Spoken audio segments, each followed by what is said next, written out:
আলাইকুম রহমতুল্লাহি ওয়াবারাকাতুহু। সম্মানিত দর্শক, এই মুহূর্তে বাংলাদেশের রাজনৈতিক কর্মকাণ্ড করতে পারবে না এরকম বাধা নিষেধ বা বিধি নিষেধ রয়েছে আওয়ামী লীগের উপর।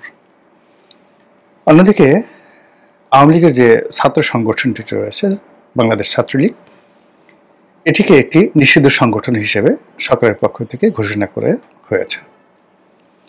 ফলে কাগজে কলমে বাংলাদেশে কোনো রাজনৈতিক তৎপরতা চালানো এবং যে সকল বাকস্বাধীনতা বলেন, তারপর যে সকল সাংবিধানিক যে রাইটস রয়েছে, দ্য পলিটিক্যাল রাইটস, মিছিল করা, সভা সমিতি করা, সমাবেশ করা, এমনকি নির্বাচন করা, এই অধিকারগুলো এই মুহূর্তে আওয়ামী লীগের নেই। আর ছাত্রলীগ যেহেতু একেবারে নিষিদ্ধ, কাজেই তারা যদি এই ধরনের কোনো কর্মকাণ্ড করার চেষ্টা করে তাহলে আইন অনুযায়ী দেশের সর্বোচ্চ যে শক্তিমত্তা রয়েছে, সেই শক্তিমত্তা হলো যে রাষ্ট্রশক্তি প্রয়োগ করবে।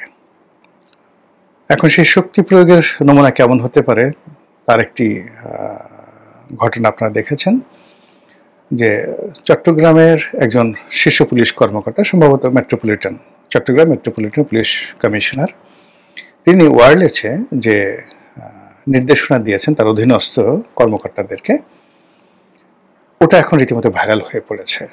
সেক্ষেত্রে সন্ত্রাসী বলতে কাদেরকে বোঝানো হয়েছে এটা মোরালেস আমরা সবাই বুঝি। অর্থাৎ ছাত্রলীগের কোনো নেতাকর্মী বা আওয়ামী লীগের কোনো নেতাকর্মী যদি কোনো কর্মকাণ্ড করার চেষ্টা করে, এর বাইরে অন্য সন্ত্রাসী যারা আছে তারা তো থাকবেই। তাদের প্রতি যে আচরণ করতে বলা হয়েছে, ডাইরেক্ট একেবারে কি একটা অস্ত্র আছে, সেই অস্ত্র দিয়ে গুলি করার যে নির্দেশনা তিনি যেভাবে দিয়েছেন, হুকুম দিয়েছেন, এটি নিয়ে এখন তোলপাড় চলছে। এর অর্থ যে সরকার এখন কোনো অবস্থাতেই ঝুঁকিতে যাবে না এবং কোনো কিছু বরদাস্ত করবে না। এখানে চট্টগ্রামটাকে সরকার খুব, যাকে বলা হয়, তাদের অত্যন্ত গুরুত্বপূর্ণ একটি এলাকা বলে তারা মনে করে কয়েকটি কারণে। এখানে ডক্টর মোহাম্মদ ইউনূসের বাড়ি। তো কাজেই চট্টগ্রামের এই অঞ্চলে যদি আওয়ামী লীগের ছাত্রলীগের বাড়াবাড়ি হয়, মিছিল মিটিং হয়, তাহলে এটা আসলে সরকারের জন্য খুব একটি স্পর্শকাতর একটি বিষয়। দ্বিতীয়ত, এখানে স্বরাষ্ট্র মন্ত্রণালয়ের যে দায়িত্বে যাকে দেওয়া হয়েছে, খুদাবক চৌধুরী, ওনার বাড়ি কিন্তু চট্টগ্রামে। তো কাজেই চট্টগ্রামে যিনি মেট্রোপলিটন কমিশনার আছেন, ডিসি আছেন, বিভাগীয় কমিশনার আছেন, ধরে নেওয়া হয় যে তারা সরকারের সবচেয়ে বিশ্বস্ত এবং ঘনিষ্ঠ ব্যক্তি হিসেবে সেখানে গিয়েছেন এবং সেখানকার শান্তি শৃঙ্খলা রক্ষা করা এবং পুরো পরিস্থিতি সরকারের অনুকূলে রাখার একটা কমিটমেন্ট তাদের থাকবে। এবং সেই কারণে যে পুলিশ কর্মকর্তা রয়েছেন, ন্যাচারালি তিনি তার সর্বশক্তি নিয়োগ করে তার যারা নিয়োগকর্তা রয়েছেন, তাকে যারা ওখানে পোস্টিং দিয়েছেন, তাদের পারপাস তিনি সার্ভ করবেন, এটাই বাংলাদেশের একটা ট্রেডিশন। তো কাজেই আমরা এখন তার সে বক্তব্য নিয়ে খুব সিসি করছি, অথচ এরকম ঘটনা আওয়ামী লীগ জমানাতে হয়েছে, বিএনপির জমানাতে হয়েছে, এবং এখনও বিএনপির জামাতের যে সকল কর্মকর্তা রয়েছেন তারাও কিন্তু স্ব এলাকাতে তাদের আধিপত্যই সরকারি কর্মকর্তাদের মাধ্যমে দেখানোর চেষ্টা করছেন। এরপরে যেটি আছে সেটি হলো চট্টগ্রাম এবং তৎ সংলগ্ন যে অঞ্চল, সেখানে জামাতের একটা ব্যাপক প্রভাব রয়েছে, বিশেষ করে চট্টগ্রাম শহরে। তো সেখানে যদি আওয়ামী লীগের লোকজন কোনো অনাসৃষ্টি তৈরি করে, সেটা আসলে সরকারের কাছে জামাতের যে একটা ভাবমূর্তি রয়েছে, সেই ভাবমূর্তিও থাকে না। ফলে এখানে জামাতের নেতাকর্মীরা, এনসিপির নেতাকর্মীরা, সরকারের কর্তা ব্যক্তিরা সবাই মিলে রাষ্ট্রশক্তিটিকে পরিপূর্ণভাবে সন্ত্রাসীদের বিরুদ্ধে, নিষিদ্ধ ঘোষিত ছাত্র সংগঠন ছাত্রলীগের বিরুদ্ধে এবং কার্যক্রম স্থগিত থাকা আওয়ামী লীগের বিরুদ্ধে সর্বোচ্চভাবে ব্যবহার করবে, তারই একটা নমুনা কিন্তু চট্টগ্রামে আমরা দেখতে পেয়েছি। একইভাবে আমরা দেখতে পাচ্ছি যে সারা বাংলাদেশে যাকে বলা হয় আওয়ামী লীগের যে লকডাউন কর্মসূচি, সেই লকডাউন কর্মসূচিটাকে ভেস্তে দেওয়ার জন্য, জনমনে লকডাউনকে নিয়ে যেন কোনো রকম আতঙ্ক তৈরি না হয়, এই জন্য সরকার যে কর্মকাণ্ড শুরু করেছে, তার ফলে মানে পুরো পরিস্থিতিটা সরকারের জন্য বুমেরাং হয়ে পড়েছে। এখানে একটি বিষয় খুব বলার দরকার। গত 14 মাসে আমরা যে জিনিসটি টের পেয়েছি, বুঝতে পেরেছি শতভাগ, সেটা হলো এই সরকার সব বুঝে, রাজনীতি বোঝে না। মানে ঠিক ওই যে আল মাহমুদের সেই বিখ্যাত কবিতা, ও পাড়ার সুন্দরী রোজেনা, সারা অঙ্গে ঢেউ তার, তবু মেয়ে কবিতা বোঝে না। তো এই কবিতার মতোই পলিটিক্যাল একটি চেয়ারে বসে সরকার সবার আগে যেটি বোঝার দরকার ছিল সেটি হলো রাজনীতি, সেই রাজনীতি বোঝে না। ফলে কি হলো, এই সময়টিতে একটি যাকে বলা হয় মানে অগ্রহণযোগ্য একটি তথ্যগত ভুল, কিংবা ধরুন একটা বোগাসবো প্রকৃতির থ্রেট, এটাকে সরকার যেভাবে নিজ হাতে ম্যাটেরিয়ালাইজ করছে, নিজ হাতে এটাকে একেবারে মশলা দিয়ে মাখাচ্ছে, পাকাচ্ছে, কাবাব বানাচ্ছে, উপাদেয় খাবার তৈরি করে আওয়ামী লীগের মুখে তুলে দিচ্ছে। আওয়ামী লীগ তো মহা খুশি। এর কারণ হলো, আপনাদের একবার মনে আছে যে বিএনপির জমানাতে আব্দুল জলিল সাহেব সে একটা ট্রাম্প কার্ড ঘোষণা করেছিলেন। এটা বোকাজবো ছিলেন, এবং এটা শেখ হাসিনা নর্মালি মজা করার জন্য তিনি বলছেন যে আমি তো বলিনি, আমার সাধারণ সম্পাদক একটা ট্রাম্প কার্ডের কথা বলছে, এতেই মানে সরকার মানে বিএনপি সরকার মানে মানে তছনছ হয়ে যাচ্ছে, আমি ঘোষণা করলে কি হতো। এবং ওই দিন দেখা গেল যে অনেক বড় পত্রপত্রিকাগুলো যারা সরকার সমর্থক তারা প্রচার করা শুরু করলো, ওই দিন এটা হবে, 10 লক্ষ লোক ঢাকা শহরে আসবে, ওই এনজিওর মাধ্যমে টাকা দেওয়া হচ্ছে, ইত্যাদি ইত্যাদি। পরে ঘটনার দিন দেখা গেল যে 500-600 লোকও শহীদ মিনারে আসলো না। এরকম এখন এই যে লকডাউন যে কথাটি প্রথমে জাহাঙ্গীর কবির নানক বললেন যে 13 তারিখে লকডাউন, তো 13 তারিখে লকডাউন কেন দেওয়ার কথা হয়েছিল, যে ওই দিন একটা আদালতের রায় ঘোষণা হবে শেখ হাসিনার বিরুদ্ধে ইত্যাদির বিষয়ে আদি নিয়ে।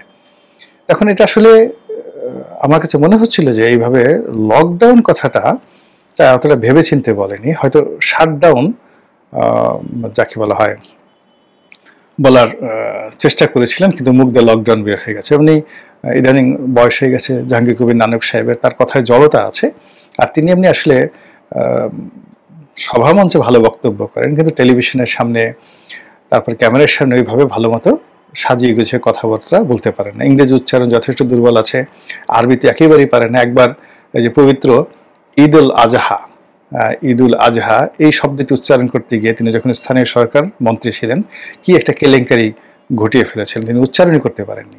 তো তার এই উচ্চারণগত সমস্যা রয়েছে। তো কাজেই তিনি যে শাটডাউন কথাটা বলতে চেয়েছেন, আমার কাছে যেটা মনে হচ্ছিল সেটাকে বলে ফেলছেন লকডাউন। এ কারণে আসলে লকডাউন বলতে যেটি বোঝায় সেটা হলো আপনি ঘরে বসে থাকেন, আপনি গ্রাম থেকে ঢাকা আসবেন, তারপরে আবার ঢাকা থেকে আপনি বের হয়ে রাস্তায় মিছিল মিটিং করবেন, এটা আসলে লকডাউন বলে না। লকডাউন মানে আপনি যেখানে আছেন সেই জায়গায় থাকুন। তা আওয়ামী লীগ আসলে সেটা চাচ্ছে না। আওয়ামী লীগের যারা নেতাকর্মী তারা যে কাজটি করার চেষ্টা করছে সেটা হলো কমপ্লিট ঢাকা শহরকে শাটডাউন করে দিন, ঢাকা শহরকে বন্ধ করে দিন। কিন্তু এই যে তারা লকডাউন কথাটা বললো, এই কথাটা মানে সরকারের যারা লোকজন রয়েছে তারা এত সিরিয়াসলি নিল, তারা মোটামুটি লকডাউন ঘোষণা করে দিল যে লোকজন যেন ঘর থেকে না বের হয়। আমি 12 তারিখ বিকালবেলা এই ভিডিওটি করছি, তো এই সময়টার মধ্যে সরকারের যে তৎপরতা দেখলাম, তাতে সরকার এই যেখানে যেখানে আওয়ামী লীগের লোকজন আছে সন্দেহভাজন, তাদেরকে ঝেঁটিয়ে শহর থেকে বিদায় করে তারপরে তাদেরকে ঘরে পাঠাতে চাচ্ছে। তারপর যারা অবাধ্য হয়ে রাস্তায় নামার চেষ্টা করছে তাদেরকে ধরছে, আর নিজেরা এমন হম্বিতম্বি করছে যার ফলে কি হচ্ছে, সারা শহরে সারা দেশে একটা ভীতি ছড়িয়ে পড়েছে। আমি গতকাল অনেক রাতে ঢাকা শহরে ঘুরেছি, দেখলাম পুরো ঢাকা শহর খালি, সন্ধ্যার পর থেকে খালি, রাতে তো বলাই বাহুল্য। আর আজকে এই যে সময়টাতে যে ভিডিও করছি, আমার অফিসের আশেপাশে বলতে গেলে সবচেয়ে ব্যস্ততম এলাকা পল্টন এলাকা, এখানে মানে একেবারে খালি, লোকজন নেই। এটা মোটামুটি সরকার বাহাদুরের বদৌলতে আওয়ামী লীগ এই মানে তাদের যে লকডাউন সেটাকে শাটডাউনের দিকে নিয়ে গেছে। পত্রপত্রিকাগুলো ভীতি ছড়াচ্ছে, যেখানে সরকার বলছে যেমন কোনো রিপোর্ট করা যাবে না ভীতি ছড়ানোর জন্য। এখন কোন সেই অফিসের সামনে কে পেট্রোল ঢাললো, কে বাস পোড়ালো, এগুলিকে এমনভাবে প্রমোট করা হচ্ছে যে চারিদিকে এটা ভীতি ছড়িয়ে দেওয়া হচ্ছে এবং আওয়ামী লীগের লোকজন এখানে খুব মজা পাচ্ছে। এবং এই ধরনের ঘটনা যখন ঘটে, এখানে তো আওয়ামী লীগ নেই, ছাত্রলীগ নিষিদ্ধ, তারা যে কাজগুলো কতটা করতে পারবে গত 14 মাসে আমরা সেটা দেখেছি। কিন্তু এখানে আওয়ামী লীগকে ফাঁসানোর জন্য, ছাত্রলীগকে ফাঁসানোর জন্য বা সরকারকে ফাঁসানোর জন্য তৃতীয় শক্তি, চতুর্থ শক্তি, পঞ্চম বাহিনী তারা যদি এই জায়গাতে অপকর্ম করে থাকে, তাহলে সেটা সামাল দেওয়ার দায়িত্ব কিন্তু সরকারের। সরকার যদি সবকিছু মানে যাকে বলা হয় এখন এই যে সারা বাংলাদেশে এই মুহূর্তে যা কিছু হচ্ছে, যেভাবে পত্রপত্রিকা আসছে, এর দায়িত্ব যদি পরিপূর্ণভাবে যাকে বলা হয় আওয়ামী লীগের উপর দেওয়া হয়, ছাত্রলীগের উপর দেওয়া হয়, নিষিদ্ধ ঘোষিত ছাত্রলীগের উপর দেওয়া হয়, তাহলে তো কেল্লা ফতে। ধরে নিতে হবে যে তারা সরকারের ভিত্তি নাড়িয়ে দিতে পারে। তারা লকডাউন বলে শাটডাউন করে দিতে পারে, শাটডাউন বলে লকডাউন করে দিতে পারে। এবং এই যে প্রতিপক্ষকে ভয় পাওয়া এবং প্রতিপক্ষকে বেশি প্রিভিলেজ দেওয়া, এটি কিন্তু একটা সরকারের সবচেয়ে বড় দুর্বলতা। আবার প্রতিপক্ষ শক্তিমত্তাকে যদি হীন করে দেখা, যেটা আওয়ামী লীগের পতনের মূল কারণ। তারা এই যে যখন ছাত্ররা আন্দোলন করছিল, ঠিক সেই সময়টাতে উনি যখন চীনে গেলেন, তখন আমি একটা ভিডিও বানিয়েছিলাম যে ওনার আসলে এই মুহূর্তে চীনে যাওয়াটা ঠিক হচ্ছে না। এটাকে আমি বলছিলাম যে এই পচা শামুকই কিন্তু শেখ হাসিনার পা কাটবে।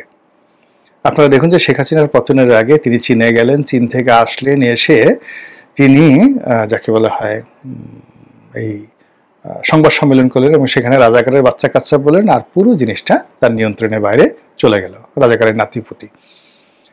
তো উনি যখন চীনে যাবেন পরিকল্পনা হলো, তখন আমি বললাম যে ওনার এই চীনে যাওয়াটা ওনার জন্য বুমেরাং হয়ে যাবে। আবার উনি যখন আসলেন, আমি বললাম যে উনি ওখান থেকে অপমানিত হয়ে আসছেন, কাজেই এই মুহূর্তে তার সংবাদ সম্মেলন, প্রতিবার যেভাবে এসে তিনি সংবাদ সম্মেলন করেন, তো এইবার তার এই সংবাদ সম্মেলন করাটা ঠিক হবে না। কিন্তু দেখেন সেই কাজটি করতে গিয়ে নিয়তির কোন পর্যায়ে চলে গেছে। এবং পুরো আন্দোলনটি সেই একদম খুব কাছের থেকে দেখেছি। আমি যেহেতু তখন একেবারে রাজপথের একজন সাধারণ কর্মী ছিলাম, প্রতিদিন রাতেই টকশো করেছি, সরকারের একেবারে যাকে বলা হয় মানে টার্গেট, মানে নাম্বার ওয়ান টার্গেট, মানে যাকে বলে আমার যদি পরিচিত ফেস না হতো তাহলে আমার ভাগ্য হয়তো ইলিয়াস আলীর মতো হতো। তো ওই পর্যায়ে আমি একের গভীরভাবে রাজপথকে যেভাবে দেখেছি, এবং আপনারা দেখেন যে সর্বশেষ দুটো টকশো যেটা রাজপথকে মানে একেবারে রীতিমতো রাজপথের কোর্স অফ অ্যাকশন চেঞ্জ করে দিয়েছিল, সেটা হলো চ্যানেল আইতে বিচারপতি মানিকের সঙ্গে যে টকশোটা হয়েছিল দীপ্তি চৌধুরীর সঞ্চালনায়, আমার সঙ্গে জাস্টিস মানিক এবং দীপ্তি চৌধুরী। এবং ওই টকশোতে যা কিছু হয়েছিল আপনারা একটু দেখলেই বুঝতে পারবেন যে ওখানে কি হয়েছিল। এবং ওই পরিস্থিতি যে রিপারকাশন তৈরি করেছিল ওই টকশোর যে ঘটনাটি, তার ফলে পুরো আন্দোলন কিন্তু দাবানল হিসেবে মানে দাও দাও করে জ্বলে উঠেছিল। তো কাজেই আমি আমার জায়গা থেকে সবাইকে সতর্ক করার চেষ্টা করেছি, মানে সবাইকে যাকে বলা হয় সাহায্য করার চেষ্টা করেছি। এবং এখনই সেই প্রথম দিন থেকে গত 14 মাস ধরে বিএনপিকে যে কথাগুলো বলছি, ডক্টর মোহাম্মদ ইউনূসকে যে কথাগুলো বলছি, এটা আপন ভাইও বলে না। তো এখন এই যে বর্তমান যে অবস্থাগুলো হচ্ছে, এই অবস্থাতে সরকার এই যে লকডাউন নিয়ে, শাটডাউন নিয়ে যে কাণ্ড কারখানা করছে, এবং সরকারের যারা আপনজন, একান্ত আপনজন স্টেক হোল্ডার আছেন, বিভিন্ন পত্র পত্রিকা, সাংবাদিক, যারা চায় যে ডক্টর মোহাম্মদ ইউনূস দীর্ঘদিন থাকুক, বিভিন্ন রাজনৈতিক দলের নেতৃবৃন্দ যারা ডক্টর মোহাম্মদ ইউনূসের খুব কাছাকাছি, তারা এখানে সান্ত্বনা না দিয়ে, কাউন্টার রাজনৈতিক প্রোগ্রাম না দিয়ে, উল্টো রাষ্ট্রশক্তিকে ব্যবহার করে যে ভয় ভীতি তৈরি করছে, এর ফলে সরকার যে ভয় পেয়ে যাচ্ছে, এটাই আওয়ামী লীগের জন্য একটা নতুন উল্লাস তৈরি করবে, আনন্দ তৈরি করবে। তারা একটা ফুর্তি, একটা ইস্যু পেয়ে যাবে। এবং তাদেরকে যারা মানে মাথায় করে নাচছে ভারত, তারাও চিন্তা করে পেয়ে গেছে, এবং আগামীতে এই ধরনের কর্মকাণ্ড করতে তারা আরো বেশি মানে স্বাচ্ছন্দ্য বোধ করবে। এবং আজকে আমি যে ভিডিওটি করলাম, লকডাউন আগামীকাল, আপনারা লিখে রাখেন, এখানে কিছুই হবে না, কিছুই হবে না। ওই দিন ঢাকার রাজপথ ঠিক থাকবে। এরপর উত্তরাঞ্চলে একটু শীত বেশি পড়বে, ঢাকা শহরে হালকা একটু শীত শীত অনুভব হবে, সারাদিন সূর্য ভালোভাবে আলো দেবে, এর বাইরে কিছুই হবে না। আর আজকে মানে দেখা যাচ্ছে এই যে আমরা যে সরকারকে যে উত্তেজিত অবস্থায় দেখছি, সরকার আজকে সারাটা রাত আতঙ্কে কাটাবে, এবং আতঙ্ক কাটার পরে কালকে সকালবেলা যখন দেখবে কিছুই ঘটে না, তখন এই যে ৩-৪ দিন বা এক সপ্তাহ যে তাদের ক্লান্তি, এই ক্লান্তিতে তাদের অনেকের যাকে বলা হয় নিউমোনিয়া হয়ে যাবে, অনেকের জ্বর হবে, অনেকের পেট খারাপ হয়ে যাবে। টেনশনে তো মানুষের পেট খারাপ হয়ে যায়। আর মধ্যখানে আওয়ামী লীগ তখন দূর থেকে হাসবে যে কি একটা কথা বললাম, একটা লকডাউন একটা কথা বললাম, এটা ভালো মতো বুঝলেও না, উল্টে ফেলে নিজেরা দৌড়াদৌড়ি করে একেবারে সব কিছু শেষ করে ফেলো। স্যাহ, এইভাবে কি দেশ চালায়? দেখো না আমরা কিভাবে চালিয়েছি। এভাবে বসে দিল্লিতে বসে বসে তারা হাসতে থাকবে। মহান আল্লাহ আমাদের সবাইকে হেদায়েত দান করুন এবং হেফাজত করুন। আসসালামু আলাইকুম ওয়া রাহমাতুল্লাহি ওয়া বারাকাতুহু। আসসালামু আলাইকুম ওয়া রাহমাতুল্লাহি ওয়া বারাকাতুহু। সম্মানিত দর্শক, বাংলাদেশ এবং ভারতের যে সম্পর্ক, এটি তলানিতে আমরা এটা জানি এই গত 14 মাস ধরে। আওয়ামী লীগের সঙ্গে ভারতের দহরম মহরম সম্পর্ক এটা অজানা নয়। যখন শেখ হাসিনা ভারতে আশ্রয় নিলেন, আমরা আশা করেছিলাম যে ভারত হয়তো নেহায়েত বন্ধুত্বের খাতিরে তাকে আশ্রয় দিয়েছে, কিন্তু কোনো অবস্থাতে এটা দীর্ঘমেয়াদে তারা রাখবে না। তারা তাকে রাশিয়া পাঠাবে, লন্ডনে পাঠাবে, তৃতীয় কোনো দেশে পাঠাবে, এইরকম একটা প্রচার এবং প্রোপাগান্ডা 2024 সনের প্রথম 3 মাসে প্রবল ছিল। আজকে শেখ হাসিনা চলে যাবে, কালকে চলে যাবে, ইত্যাদি ইত্যাদি ঘটনা। কিন্তু আমাদের সকল বিশ্বাসকে রীতিমতো অপমানিত করে যখন ভারতের কেন্দ্রীয় সরকারের কর্তা ব্যক্তিরা সিদ্ধান্ত নিলেন যে শেখ হাসিনা তাদের রাজকীয় মেহমান এবং তারা শেখ হাসিনাকে ওন করবে, আশ্রয় দেবে, এর কারণ হলো আওয়ামী লীগকে তারা বন্ধু মনে করে, নাম্বার 1। নাম্বার 2 হলো এখানে দুটো, অর্থাৎ ক্ষমতাসীন যে বিজেপি নরেন্দ্র মোদীর সরকার, তার সঙ্গে যে সকল সহযোগী মানে জোট শরিকরা রয়েছে, তারা প্রথমে বৈঠকে বসলেন, রাজনৈতিক বৈঠক। সেই রাজনৈতিক বৈঠকে সর্বদলীয় সিদ্ধান্ত হলো যে শেখ হাসিনা এবং আওয়ামী লীগকে আশ্রয় এবং প্রশ্রয় দেবে। বোঝার চেষ্টা করুন, যেমন ধরুন বাংলাদেশে মানে আওয়ামী লীগ একটা জোট আছে, বিএনপি জামাতের একটা জোট ছিল, এরকম নরেন্দ্র মোদী সরকারের একটা জোটগত সিদ্ধান্ত হলো রাষ্ট্রীয় সিদ্ধান্তের বাইরে। এরপরে যে কাজটি করা হলো সেটা হলো পার্লামেন্টে একটা সর্বদলীয় বৈঠক ডাকা হলো, এবং সেই বৈঠকে মানে কংগ্রেস থেকে শুরু করে যে সকল আঞ্চলিক দল রয়েছে, এমনকি মমতা ব্যানার্জির দল, তারাও সর্বসম্মতিক্রমে সিদ্ধান্ত নিল যে শেখ হাসিনা এবং আওয়ামী লীগকে তারা প্রোটেক্ট করবে। তো এটি গেল তৃতীয়, মানে পার্লামেন্টের মধ্যে সর্বদলীয় পার্লামেন্টারি কমিটি। এর বাইরে রাজনৈতিক অঙ্গনের যে বৈঠক, বিজেপি, কংগ্রেস থেকে শুরু করে অন্য যে সকল রাজনৈতিক দল, তারপরে সুধী সমাজ, থিঙ্ক ট্যাঙ্ক, ব্যবসায়ী, সবাইকে একত্র করে ফেলল নরেন্দ্র মোদী সরকার 2025 সনের দিকে। আবার তারা সিদ্ধান্ত নিল যে তারা শেখ হাসিনাকে প্রোটেক্ট করবে। এই জন্য মানে তার নিরাপত্তার ক্ষেত্রে একেবারে জেড ক্যাটাগরির নিরাপত্তা নিশ্চিত করা হলো, যেটা রাহুল গান্ধীকে দেওয়া হয়, সোনিয়া গান্ধীকে দেওয়া হয়, এবং রাষ্ট্রের মানে প্রধানমন্ত্রীর পরে যদি অন্য কোনো গুরুত্বপূর্ণ ব্যক্তি থাকে তাকে যেভাবে দেওয়া হয় ঠিক সেইভাবেই তাকে ওইভাবে একটা নিরাপত্তা বলয়ের মধ্যে ঢেকে রাখা হলো। এরপর আমি একটু ধারাবাহিকভাবে বলছি, আস্তে আস্তে বুঝতে পারবেন। আমরা বাংলাদেশে বগল বাজাতে থাকলাম, শেখ হাসিনার ক্যান্সার হয়েছে, মারা যাচ্ছে, বাঁচবে না, ইত্যাদি ইত্যাদি সবকিছু। আর ওদিকে শেখ হাসিনা ধীরে সুস্থে গোপনে একটার পর একটা সাক্ষাৎকার দিয়ে সে উথাল পাথাল শুরু করলেন, এবং তখন আমরা ধরে নিলাম যে ভারতের সঙ্গে আমাদের একটা সম্পর্ক হবে। সাইড লাইনে নরেন্দ্র মোদীর সঙ্গে ডক্টর মোহাম্মদ ইউনূসের দেখা হলো, জয়শঙ্করের সঙ্গে কথাবার্তা হলো, কিন্তু ভারত বলতে গেলে অনেকটা লজ্জা শরম ত্যাগ করে যেভাবে শেখ হাসিনার পক্ষে দাঁড়ালো, আওয়ামী লীগের পক্ষে দাঁড়ালো, এবং তাদের যে সকল হ্যান্ডস রয়েছে বাংলাদেশে, একটা রাষ্ট্রে যে সকল হ্যান্ডস রয়েছে, সম্ভবত 2025 সন থেকে তারা এই হ্যান্ডসগুলোকে আওয়ামী লীগের পক্ষে এবং সরকারের বিরুদ্ধে তারা ব্যবহার করা শুরু করে দিল। সেই শুরু করে তাদের প্রস্তুতি যখন প্রায় একেবারে নিষ্পন্ন হলো, সম্পূর্ণ নিষ্পন্ন হয়ে গেল, তখন তারা তাদের মুখোশ নেকাব খুলে ফেলল। খুলে ফেলে তাদেরই মদতে তারা শেখ হাসিনাকে বিশ্ব দরবারে তুলে ধরার জন্য একটার পর একটা যে বিদেশি গণমাধ্যম, আন্তর্জাতিক গণমাধ্যম, সেই আন্তর্জাতিক গণমাধ্যমে তাকে সাক্ষাৎকার দেওয়াতে শুরু করল এবং পুরো ভারতবর্ষ বলতে গেলে আওয়ামী লীগের জন্য তারা অবারিত করে দিয়েছে। আমরা যারা আওয়ামী লীগকে পছন্দ করি না বা আওয়ামী লীগের যে কোনো মন্দ কথা শুনতে আমাদের খুব ভালো লাগে, আমরা নিজেরা নিজেরা বলছি যে কলকাতাতে, দিল্লিতে আওয়ামী লীগের লোকজন গা ঢাকাতে আছে, তাদেরকে দেখলে সেই স্থানীয় ইন্ডিয়ানরা রাগ হয়ে যাচ্ছে, পিটাতে চাচ্ছে।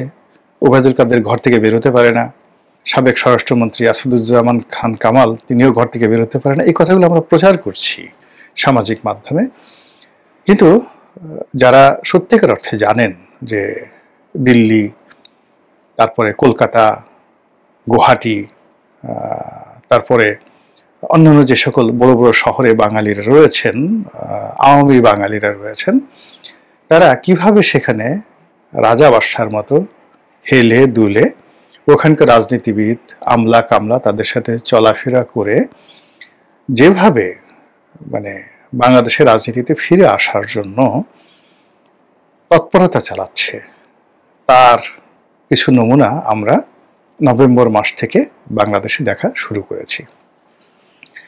এবং এই সময়ের মধ্যে অর্থাৎ গত 14 মাসে ধারাবাহিকভাবে ভারত যেভাবে বাংলাদেশের সঙ্গে তাদের ব্যবসা বাণিজ্যের দ্বারগুলো বন্ধ করেছে, আমরা যেটা কল্পনাই করতে পারিনি যে ভারত এত বড় একটা ঝুঁকি নেবে। আমাদের একটা ধারণা ছিল যে আমাদের দেশ থেকে যারা চিকিৎসা করাতে ভারতে যায়, তারা যদি ভারতে না যায়, ভারতের অনেক শিল্প প্রতিষ্ঠান বন্ধ হয়ে যাবে, হোটেল রেস্তোরাঁ বন্ধ হয়ে যাবে, অনেক গেস্ট হাউস বন্ধ হয়ে যাবে, অনেক হাসপাতাল বন্ধ হয়ে যাবে, কিন্তু ঘোড়ার ডিম কিছুই হয়নি। আমরা ভারত থেকে যে পরিমাণ আমদানি করি, আমাদের টোটাল আমদানির অলমোস্ট 46%।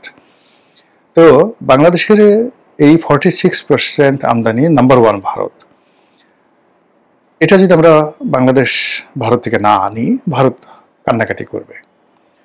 আমাদের এই যে এক্সপেকটেশন, এটার উপর রীতিমতো চপেটাঘাত করে আমাদের অতি গুরুত্বপূর্ণ কতগুলো পণ্য সামগ্রী, যেমন টেক্সটাইল মেশিনারিজ, তুলো, তারপরে কৃষি পণ্য, চাল ডাল, পেঁয়াজ, আটা ময়দা, এগুলোর উপর ভারত কতগুলো মানে ব্যারিয়ার তৈরি করলো, যাতে করে আমাদের ক্রাইসিস তৈরি হয় এবং আমাদের ব্যবসায়ীরা, ব্যাংক সবসময় একটা চাপের মধ্যে থাকে। আমরা ধারণা করেছিলাম যে আদানির কাছ থেকে আমরা বিদ্যুৎ কিনেছি, শেখ হাসিনার জামানাতে আদানির সাথে যে চুক্তি হয়েছে এটা অসম চুক্তি, এই চুক্তি আমাদের সরকার বাতিল করে দেবে, আদানি আব্বা করে বাংলাদেশের পিছনে ঘুরবে। আর আদানির সঙ্গে যেহেতু সেই নরেন্দ্র মোদী সরকারের খুব ভালো সম্পর্ক, নরেন্দ্র মোদীর সাথে ব্যক্তিগত সম্পর্ক, তো সেক্ষেত্রে আদানি তার সেই প্রজেক্ট রক্ষা করার জন্য তারা বাংলাদেশের সাথে সম্পর্ক স্থাপন করবে।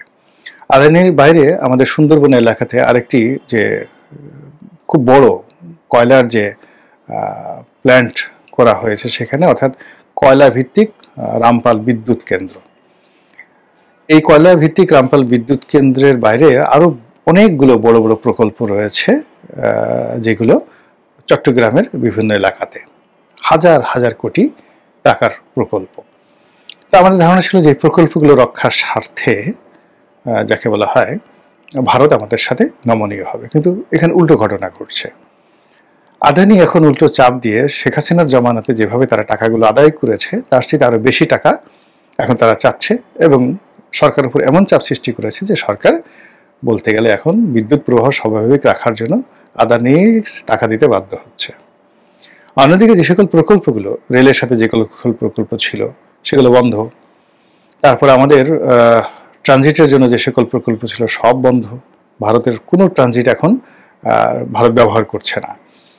এর বাইরে যে সকল সরকারের সঙ্গে G2G, সরকার টু সরকার, আবার পিপিপি, প্রাইভেট পাবলিক যেটা পার্টনারশিপ, এটার অধীন ভারতের যে সকল বিনিয়োগ ছিল, অনেকগুলো বিনিয়োগ মাঝপথে বন্ধ করে, কাজকর্ম বন্ধ করে, লোকজন সহকারে ভারত সেই প্রকল্পগুলো বন্ধ করে চলে গেছে। এবং এটা পুরো অর্থনীতির উপরে যে চাপ তৈরি হয়েছে, সীমাহীন চাপ তৈরি হয়েছে পুরো অর্থ ব্যবস্থার উপরে। আর ভারত এটা বগল বাজাচ্ছে। আমরা এই জিনিসগুলো কল্পনা করতে পারিনি। আমাদের প্রথমে বোঝা উচিত ছিল যে ভারতের কূটনীতি, ভারতের অর্থনীতি যেখানে আমেরিকাকে থ্রেট দিতে পারে, যেখানে ডোনাল্ড ট্রাম্পকে চ্যালেঞ্জ জানাতে পারে, এবং রাশিয়ার তেলকে যারা হজম করতে পারে, ইউক্রেন যুদ্ধে রাশিয়াকে আনকন্ডিশনালি তারা সমর্থন দিতে পারে, তারা একদিকে চীনের সঙ্গে সম্পর্ক বজায় রাখতে পারে, আবার চীনের সঙ্গে যুদ্ধ করতে পারে, তারা ইসরায়েলের সঙ্গে বন্ধুত্ব রক্ষা করতে পারে, আবার তুরস্কের সঙ্গে তাদের বন্ধুত্ব হয়। এই সমস্যা ভারতের হয় না। কিন্তু আমরা এমন একটা দুর্বল অবস্থানের মধ্যে আছি যে আমরা ভারতের দিকে, দিল্লির দিকে যদি একটু তাকাই, অমনি বেজিং তেড়ে আসে যে হায় হায় তোদের চোখ এত বড় হলো কি করে, গোল গোল করে দিল্লির দিকে তাকাস, রাগ হয়ে যায়।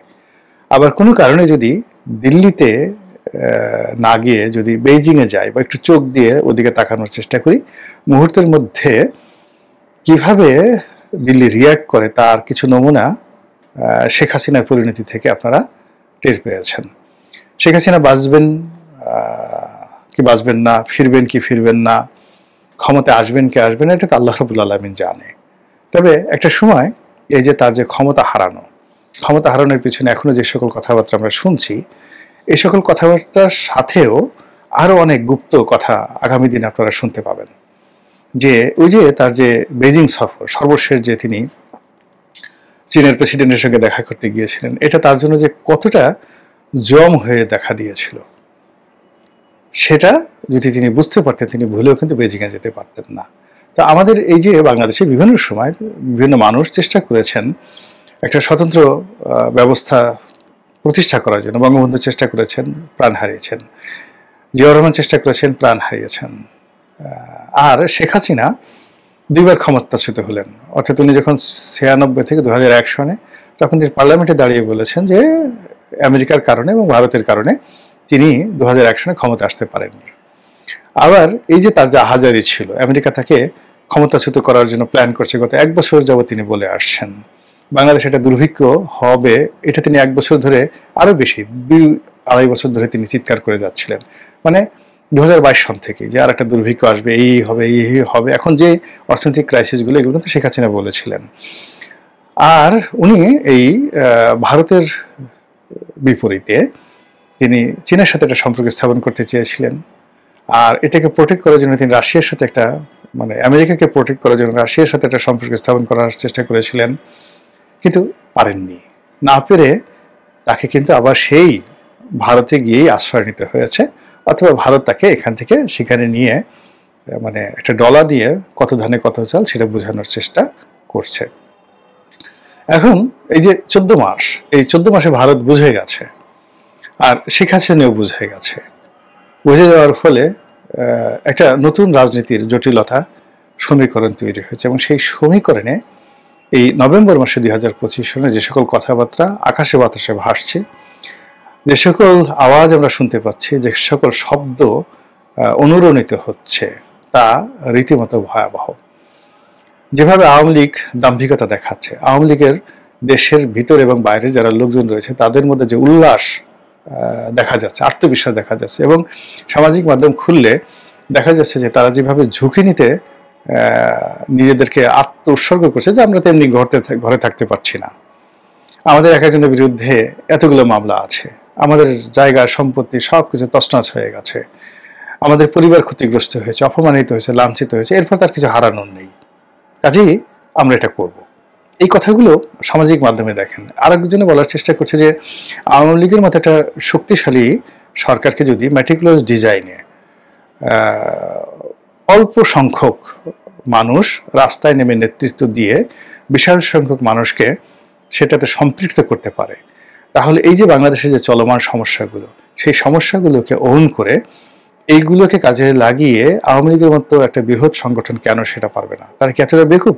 আপনি বোঝার চেষ্টা করেন যে ম্যাটিকুলাস শব্দটি আওয়ামী লীগের বিরুদ্ধে ব্যবহৃত হচ্ছে, সেই ম্যাটিকুলাস ডিজাইনটি আবার আওয়ামী লীগ ভারতের সহযোগিতা নিয়ে নতুন করে আবার এই বাংলাদেশের উপরে তারা চাপাতে চাচ্ছে।